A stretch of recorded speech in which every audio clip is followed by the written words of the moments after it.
right, what do we got? Just came in. Heart attack. 5'9", 300 pounds, 32 years old. How the hell does that happen?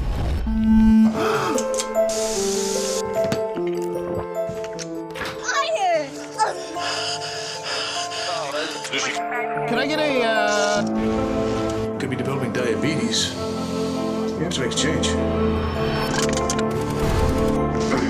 Oh, yeah. You're graduating! Watch TV. You won't even have to leave. You can't do this. Yes, can I get a... Yeah, no, deep dish. You have to make a change.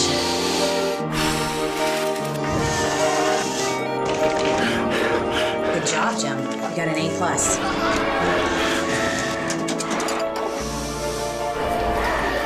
Here are your fries, sweetie.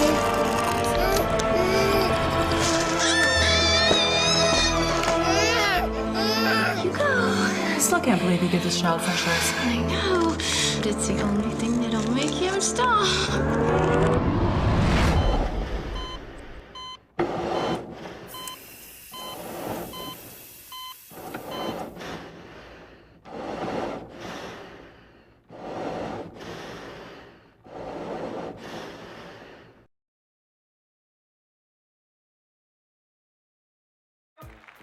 Hello, everyone, and welcome to my show. I am super excited that you all tuning into the show today. You know, we want to talk about health and wealth and living life unlimited. Well, I have with me today Dr. Mark Carter. Welcome to the show. Oh, thank you. I'm glad I'm here. I appreciate it, and I know you practice in Arizona, right? Right. So tell me what really made you want to be a doctor. Oh, man. It's, you know what? I think actually growing up as a kid, I was always interested in science and, you know, how things worked. And really, it's funny, I went to PCC actually. Wow. And, I'm going to PCC right now, you know. It's a good school. It's a good school. And my chemistry teacher, she talked to me one day and she asked me, have you thought about going to medical school? Or not even asking, she said, you're going to medical school, right? And I thought, really? Wow. So just the idea that that was something possible. Wow. And something that I was interested in anyway. That's kind of how I got started. So what exactly is your practice in medicine? So I do internal medicine, and so that's basically, I take care of adults. So any problem you come in, if you have diabetes, high blood pressure, if you had a stroke, I would take care of you. So tell me, like a person, you know, with high blood pressure and diabetes, what exactly they need to do to make sure that they maintain good health? Because I really need to know that, you know. You know what? It's the same song. So diet and exercise. Why is that so hard to do? You know, if I had the answer, you'll be so wealthy right now, I would right? be wealthy. I think it's the way we live now is real easy for us to go off track. I mean, we want things so quickly. And yeah, it's a lot of distractions. It's easy for us to, you know, fall off the boat. So what made you go to Arizona versus practicing here in California? Well, actually, I did my training there, my residency at the University of Arizona. And, you know, basically I was just looking at the job market and what's available, the cost of living, and it just made sense for me to stay there in Arizona. Is there anything else that you possibly want to do, you know, add to your craft? I mean, besides actually being a doctor? I mean, you know. Yeah, you know what, I'll be honest, there's a lot of problems with being inside healthcare that I get to see. And I really like to address that and really change how healthcare is delivered. It's a big problem, and it's not something that one person can do. So I would like to affect that, really. Well, you might be able to develop that team, you know, to go out there and make it happen. Because you know we live in life unlimited. I'm sorry. Yes, yes, we are. So, you know, with being in Arizona, and do you come back sometimes to California to do anything, or? Yeah, I do. I mean, usually it's around family, so I visit my parents or siblings. It's not often as I would like, but I get a chance. Well, you are my first cousin. Yes, I had to put that in there, you know. Yes. Two, you know, twin sisters' kids. I think that's amazing. Yeah. You Yeah, it know, is. and you would think that your mom would be my mom because she's chocolate, and because I was like, wow, that's amazing. But Yeah. I don't mean to deviate out from it. But do you ever see yourself actually doing, like speaking in front of a group of people about doctors and about what it is they can contribute to people? Not specifically that, but I recently started a nonprofit, and what we do is we go to high schools and talk to kids about healthier lifestyles. Wow, that's amazing. Yeah. You have kids yourself. Yeah. Are they interested in being a doctor or anything No. like that? Really? No. So how do you juggle that? Because I mean, looking at TV, I see doctors on TV. They look like they're busy all the time. They're on call all the time. So how do you manage to be able to juggle that in your life? I don't know if I would say I'm managing it, but I think you just have to decide what you feel is important, and you make a priority, and just understand that you can't do everything. So you decide what's really important to you, and the other stuff you just gotta let it go. So when your patients come in and they haven't listened to what you told them to do, what do you do about it? What do you say to them? Like, especially the ones that just ain't gonna listen. I ask them, okay, what's getting in the way? What's the barrier? What do you really want? Okay, let's talk about what's getting in the way. I'll give you one strategy or one tip, or we want to get to the same thing, and we can do it together. Have you ever had anybody, I know it's like crazy to ask this question, but anybody ever to pass away? I think that would be like the most horrible thing. Yeah. How did you deal with that? I haven't gotten used to it yet, and you just, whatever you feel, I just feel it. You feel it. And I try to be there for the family. Oh, and so being able to relay that message to the family, is that difficult? I mean, I'm sure it's difficult, but I mean, is that something that you practice to be able to do that, or is it just something that just come out naturally? I wouldn't say it's natural. It's just something, it's part of the job, and they're looking towards you for closure or understanding, and we just have to do it. And, it hasn't gotten any easier, but it's something we have to do. Do you draw really close to your patients? Where they just like, I don't want nobody but Dr. Carter. Sometimes. Sometimes, yeah.